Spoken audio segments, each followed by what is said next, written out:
গত আজকের আগের দিন 24 ঘন্টায় ডিবি কর্তৃক 25 জন কার্যক্রমী সিদ্ধ আওয়ামী লীগ এবং তাদের সহযোগী সংগঠনের নেতাকর্মী গ্রেফতার করা হয়েছে। তাদেরকে প্রাথমিক জিজ্ঞাসাবাদে আমরা বেশ কিছু গুরুত্বপূর্ণ এবং চাঞ্চল্যকর তথ্য পেয়েছি।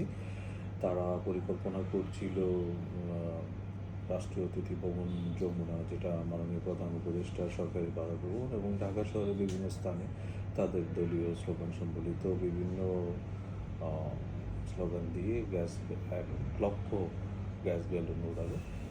তাদের যে আভ্যন্তরীণ যে কনভারসেশন সেটা আমরা দেখেছি এবং সেগুলোর উপর ভিত্তি করে আমরা এটা জানতে পেরেছি এবং মূলত এই চক্রটাকে আমরা এর আওতায় নিয়ে আসতে পেরেছি। আর যে বিষয়টা হচ্ছে আসলে তারা সংগঠিত হওয়ার চেষ্টা করছে, এটা খুবই অস্বাভাবিক নয়। আমরা আমাদের যে প্রচলিত নিয়ম আইন কানুন রয়েছে, বিধিবিধান অনুসারে আমরা কাজ করছি।